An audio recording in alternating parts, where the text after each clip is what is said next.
Hi there guys and girls, good evening. I'm here in Mega Mall. Check this out.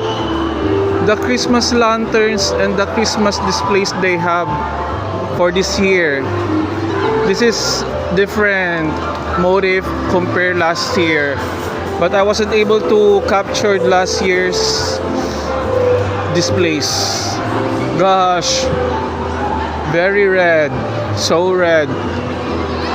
But it's not some kind of